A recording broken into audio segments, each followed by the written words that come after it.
Será que antes de existirmos, de habitarmos o templo do Espírito Santo, esse corpo, né, que cada um tem, é claro, será que a gente já existia antes?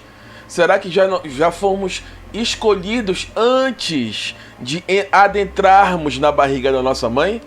Nós vamos falar disso e muito mais já já, mas antes, roda a vinheta.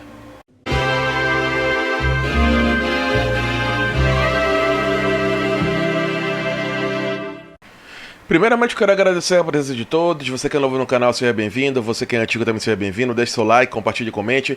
Entre em nosso canal secundário Apocalipse Sinal na descrição. Temos Telegram, temos WhatsApp, temos o nosso site, onde lá você vai encontrar documentários que eu não posso passar aqui, se é que você me entende, tá? Então, tá aqui na descrição também. E se você puder e quiser contribuir com o nosso canal através do Pix, está aqui o QR Code e também a chave Pix abaixo, tá? Faça sua oferta, sua contribuição. Aquilo que Deus tocar no teu coração, não hesite em fazer, tá? Desde já eu agradeço muito, que Deus possa retribuir você e sua família grandiosamente, tá?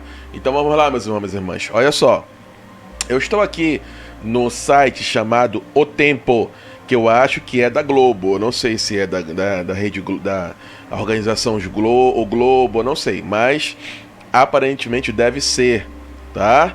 E aí o que acontece, ó? Sempre tem alguém dentro dessas empresas para poder trazer uma visão religiosa, né? Enfim, sobre vários temas. Só que é uma visão que tenta retirar, né, as pessoas do caminho da doutrina cristã pura e verdadeira, tá?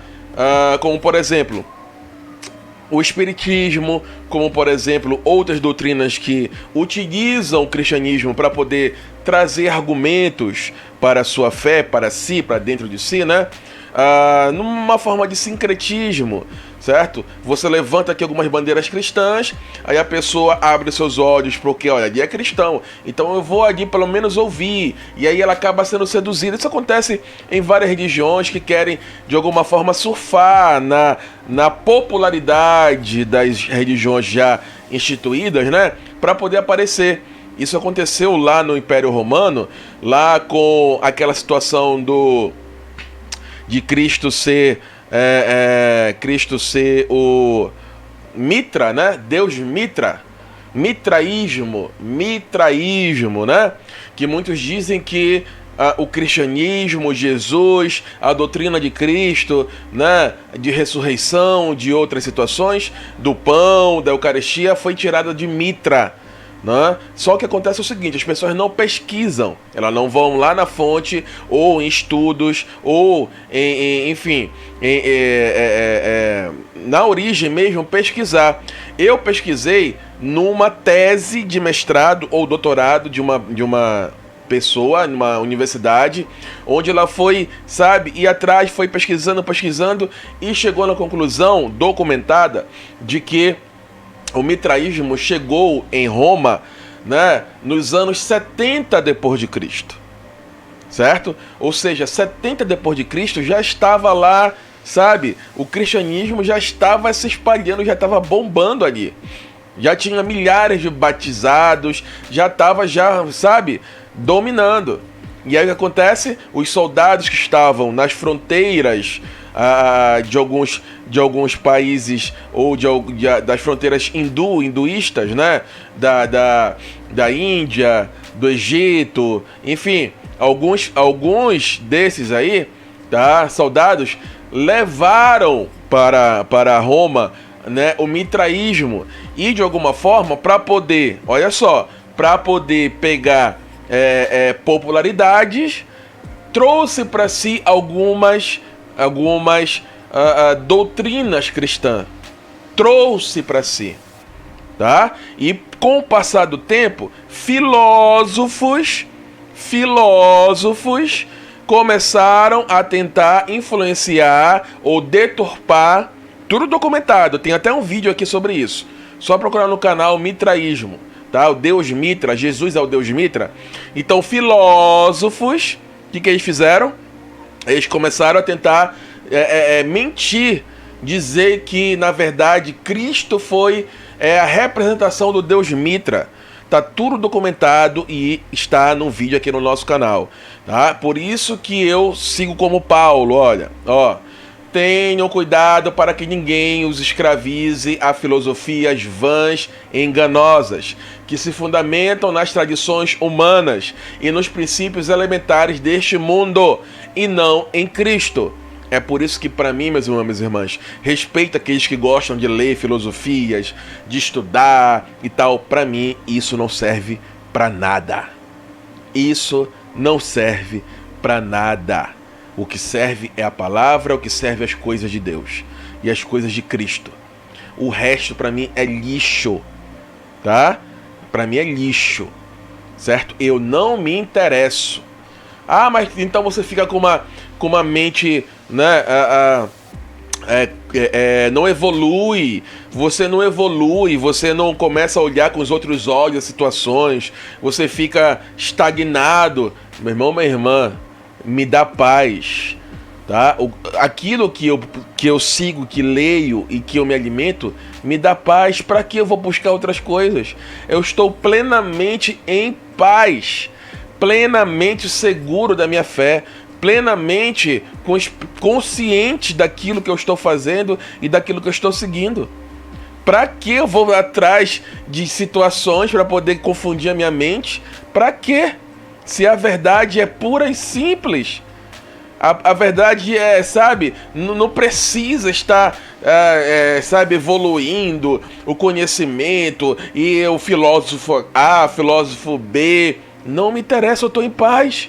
Eu estou super tranquilo, eu estou super feliz comigo mesmo, com a minha fé, com a minha caminhada, sabe? Não preciso ter essa evolução, não preciso. Então, para mim, eu nem passo perto,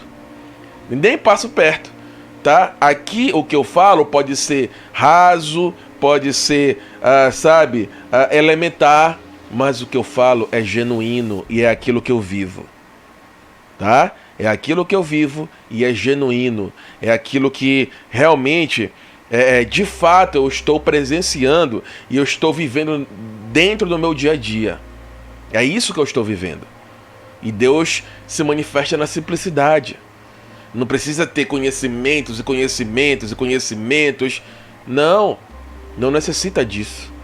Senão Jesus viria como, né, ele esbanjaria, apesar de ser estudioso, de ser conhecedor, né, de ser um rabi, mas ele colocaria isso em primeiro plano, escolheria, né, só os grandes estudiosos, né, aqueles que no primeiro momento, assim como os cristãos mais humildes, precisaram ser evangelizados. Por que ele não escolheu os grandes filósofos, os grandes estudiosos da época? Sabe por quê? Porque quanto mais simples você for, tá, mais fácil é entrar a palavra de Deus no seu coração. Entende? Quanto mais você for, sabe, humilde, simples, mais facilmente a palavra entra no coração. Entendem? Então eu não me preocupo, sabe, em ser um grande estudioso, um grande filósofo, um grande teólogo, não. Eu só passo para vocês aquilo que eu vivo verdadeiramente, tá? E aí, Paulo, eu sigo aqui o que o Paulo falou, certo? E aí o que acontece? Aqui no tempo, ele fala o seguinte, olha, um cidadão chamado, deixa eu ver aqui o nome dele, eu acho que é esse, José Reis Chaves, tá? Deixa eu ver se eu tiro essa propaganda aqui, não tô conseguindo. Só um momentinho, gente. Pronto. Se eu aumentar, vai trazer a situação aqui, ó.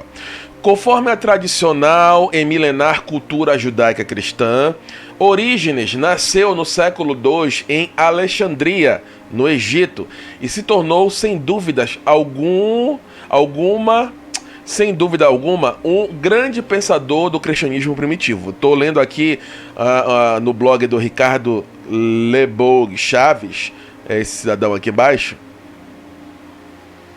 Não sei se é o mesmo, mas o título é Orígenes e a Pré-existência do Espírito, Reencarnação e o Pensamento do Filósofo Egípcio, tá? Além disso, Orígenes, que era supostamente um cristão e filósofo, olha a filosofia aí, hein? Cristão e filósofo, olha a filosofia aí, ó. Presta bem atenção. Além disso, Orígenes é considerado para muitos teólogos contemporâneos um grande sábio vinculado à patrística, a qual organizou, como sabemos, toda a teologia cristã antiga, medieval e moderna e pós-moderna. Não obstante algumas divergências doutrinárias e teológicas, Orígenes de Alexandria defendeu com veemência seus argumentos no que tange à pré-existência do espírito, bem como no que se refere à palingenesia, palingenesia ou reencarnação. Por conseguinte, esse filósofo egípcio afirma de forma categórica que o ser humano, em virtude de suas vidas anteriores, olha só, hein? Cristão, filósofo, vidas anteriores, determinaria a sua própria condição de vida atual. Olha só, tá vendo a filosofia, o que traz? Coisas humanas. De fato, Orígenes sustentava teologicamente que o espírito preexistia à existência do corpo físico ou biológico, de tal maneira que a própria humanidade determinaria por si a sua situação na atual vida terrena. Tá? Parece-nos, de certa forma, que Orígenes está correto no que tange às escrituras sagradas, pois, segundo o Velho Testamento, Deus afirma literalmente que conhecia o profeta Jeremias antes mesmo de ele ter sido concebido no ventre materno. Vejamos, antes que te formasse no ventre da tua mãe, te conheci. E antes que tu saísses da madre, né, te santifiquei. As nações te dei por profeta. As nações, desculpa. Nesse mesmo contexto, o apóstolo João também afirma. João dá testemunho dele. Ele exclama: este é aquele que quem eu falei, aquele que vem depois de mim e superior a mim, porque já existia antes de mim. Então, esse texto aqui vai pegando algumas frases soltas dentro do Evangelho, né? Dentro da palavra em si, no contexto geral, para poder justificar a reencarnação, né? Para poder justificar de que nós já existíamos, ou seja, nós que morremos temos uma vida após morte, tá? E Deus conhece porque a gente já viveu, né? Ele já nos acompanhou e voltaremos ao corpo, né? Quando Deus fala, olha, já te conheço antes da tua mãe, para ele justifica de que nós já vivemos no tempo anterior, né? E Deus nos conheceu naquela vida anterior. E por conta disso ele já sabe quem somos, o que fizemos, o que precisamos fazer no retorno à vida. É essa chave aí, tá? Que eles estão tentando, de alguma forma, inserir a reencarnação dentro do cristianismo e utilizando, né, um filósofo cristão, né? Tá aqui, ó, Orígenes, Orígenes de Alexandria, Orígenes de Cesaria, né? Um dos mais distintos pupilos de Amônio de Alexandria. Ele é considerado cristão, né? Cristão, um teólogo, um filósofo neoplatônico patrístico e é um dos padres gregos. Presta bem atenção, hein? Olha o que a filosofia, né? Você estudando filosofias humanas, tá? Humanas, faz com que você misture as situações, as coisas, tornando só uma, tornando um Frankenstein, né? Todo retalhado, todo costurado, pega aqui, coloca um enchimento aqui, pega ali, coloca aqui, pega ali, e vai formando um monstrengo, tá? Misturado. E aí a gente vê essa situação que vai continuando aqui falar sobre, né, palavras, né, que mostram que nós nós estamos aqui, mas nós já vivemos antes o processo de reencarnação. A gente vive, morre, vai para um estado espiritual e depois teremos uma outra oportunidade para voltarmos à encarnação aqui nesta terra, tá? Só que a gente vai pesquisando na própria palavra e aí a gente vê algumas situações que não corroboram muito com aquilo que a gente está falando, certo? Como, por exemplo, e aqui em Hebreus 9, né, escrito por Paulo, hein? Aquele que muitos dizem que é o 13º apóstolo, tá? Ou que tomou o lugar de Judas, tá? Então, Paulo que falava com Yeshua HaMashiach face a face, hein? Não é qualquer um. Não é o apóstolo, né, que tem por aí, não, tá?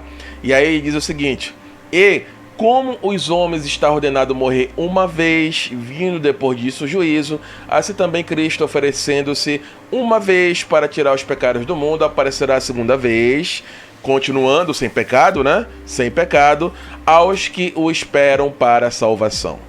Tá? Então Paulo já mostra que como os homens está ordenado morrer uma vez, vindo depois disso o juízo. Certo? Nós temos também a parábola do rico e Lázaro, né? O rico e o Lázaro. Lázaro, certo? Que foi um homem temente a Deus, né? Que seguiu sua vida simples, né? Simples, certo? Servindo, né? Servindo as coisas do alto, as coisas de Deus, né? Humilde, né, na sua tranquilidade, tá? E morreu e foi para onde? Para os braços do pai Abraão. Já o rico, que teve tudo de bom, que teve as melhores coisas, que esnobava, que tinha conhecimento, né? Que, enfim, não era um rico bondoso que ajudava as pessoas. Não é por isso ser rico só por ser rico, não, tá? É aquela situação de ser rico interior, no sentido de essa riqueza interior transformar você em uma pessoa, né, que olha as outras pessoas de cima para baixo. Você tá entendendo? Soberba, né, se considerando maior que os outros, né, os outros bem menorzinho que você, né? Não ajudando, não distribuindo, não contribuindo com as pessoas que necessitam, certo? Machucando, de alguma forma, trazendo até maldade para muitas pessoas. Esse foi para o inferno pós-morte. Não tem essa situação de, olha, eu morri, né, e agora eu estou num plano onde estou aguardando o retorno. E isso corrobora com aquilo que Paulo falou. Após a morte vem o juízo. E quando os dois morreram, houve ali, né? Ou houve um juízo para um e um juízo para o outro. Um foi para os braços do pai Abraão no céu e o outro foi para o inferno. Então, essa parábola, né, que foi contada por Jesus, tá? Por Yeshua HaMashiach, essa parábola foi contada por ele, mostra que realmente, corroborando com aquilo que Paulo falou, pós-morte, nós temos o que aí? Temos o juízo. Então, essa situação de você se enquadrar numa pré-existência, né, onde Deus já te conhece, no sentido de que você já teve uma outra vida, por isso que Deus te conhece, e isso já cai por terra na própria palavra. Aí você pode falar, mas como interpretar aquilo que Jeremias falou, né? Voltando aqui, olha, antes que te formasse no ventre da tua mãe, te conheci, e antes que tu saísses da tua mãe, te santifiquei, as nações te dei por profeta.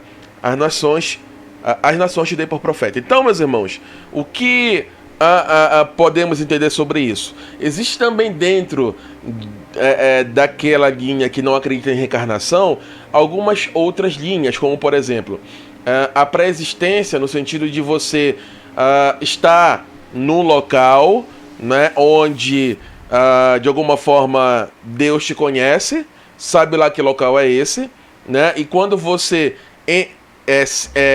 entra na encarnação, né, quando você é encarnado, né, quando você entra nesse mundo, dentro desse templo do Espírito Santo, né, você de alguma forma, Deus já te conhecia desse plano, entende? Deus já sabia de você desse plano, que eu não sei qual é esse plano. Esse é um entendimento. O outro entendimento é que nós éramos, nós fomos aqueles anjos que seguiram Satanás, não é? Lembra que Satanás convenceu 1/3 dos anjos, né, no plano que ele queria, né, tomar o lugar de Deus, convenceu 1/3 parte dos anjos, tá? O que também dizem é que de alguma forma éramos nós que estávamos ali, tá? Junto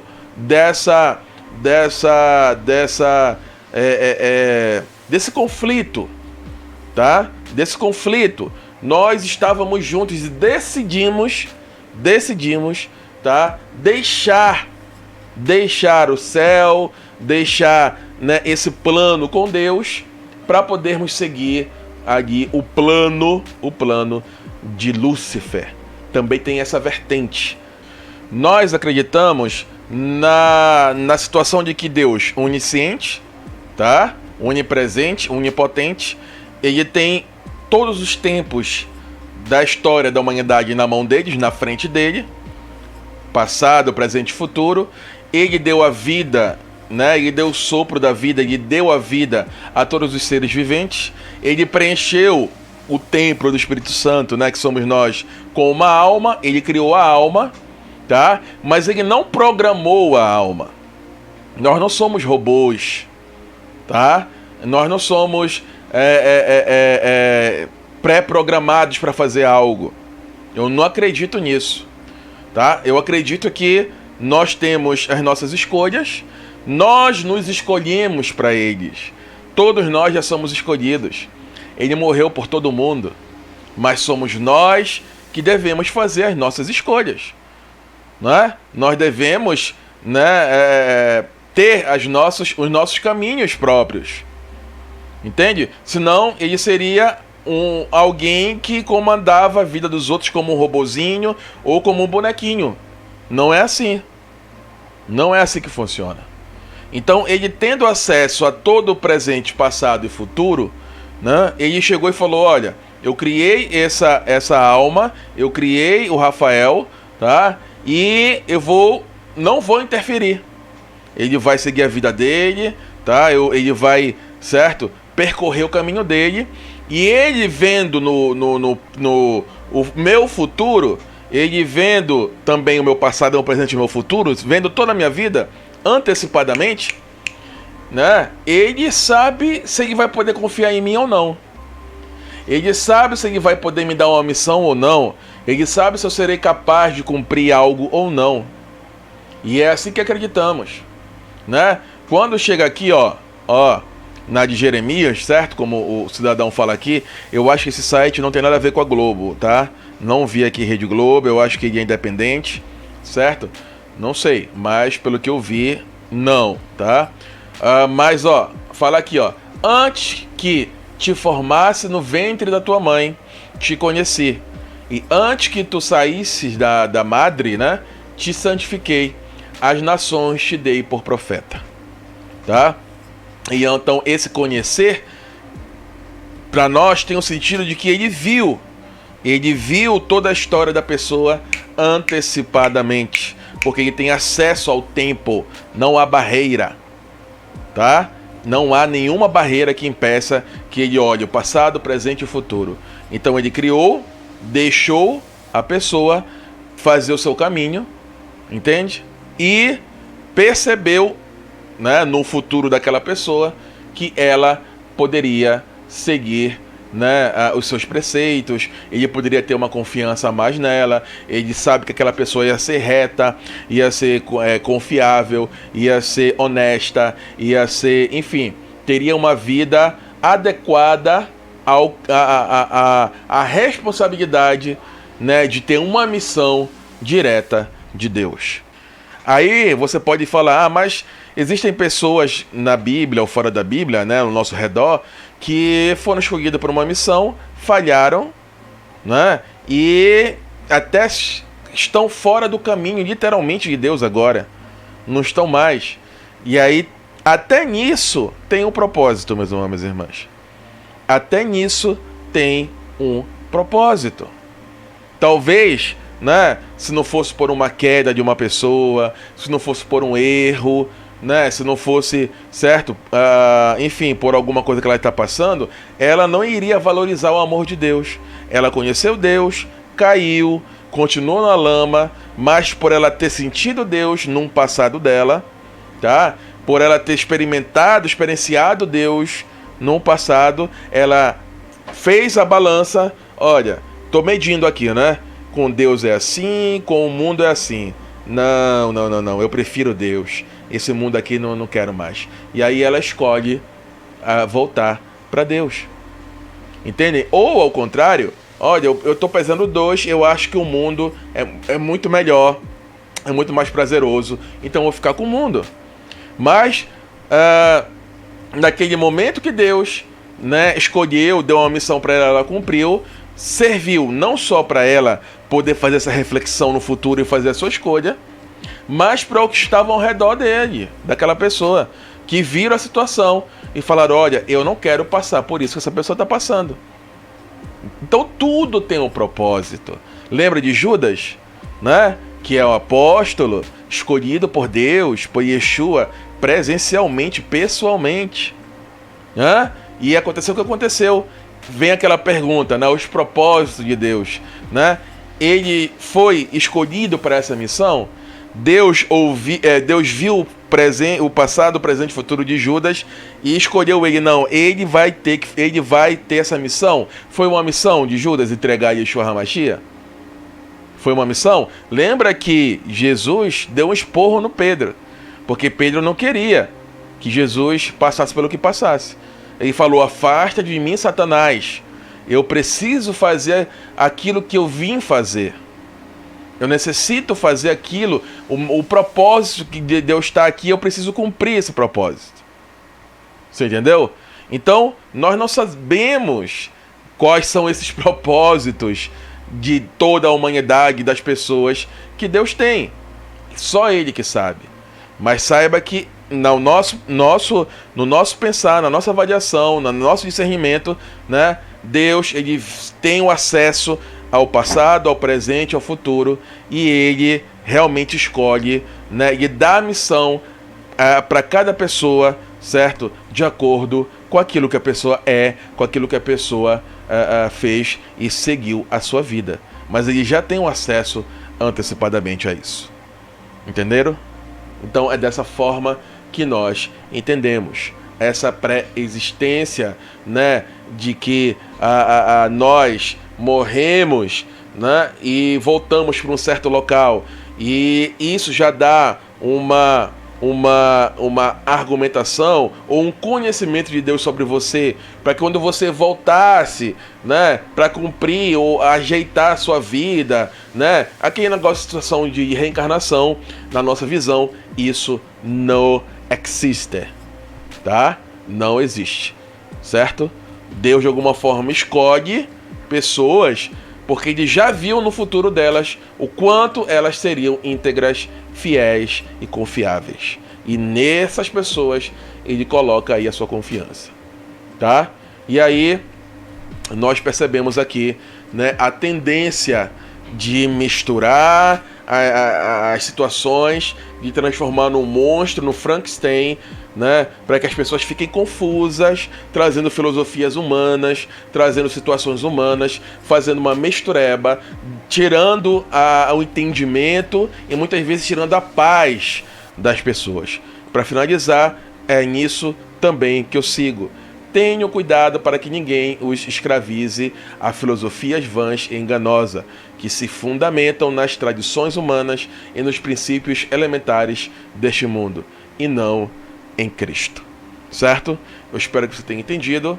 Que Deus possa nos abençoar, tá? Abençoar você e sua família. Se você puder contribuir com o nosso canal, contribua. Mas não esqueça do mais importante, que é deixar o seu like, tá? Deus abençoe, até a próxima e tchau, tchau.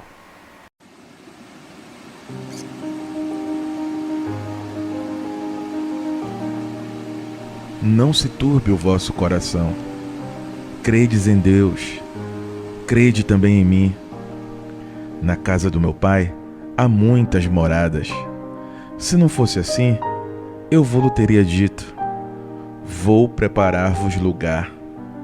E quando eu for e vos preparar lugar, virei outra vez e vos levarei para mim mesmo, para que onde eu estiver, estejais vós também.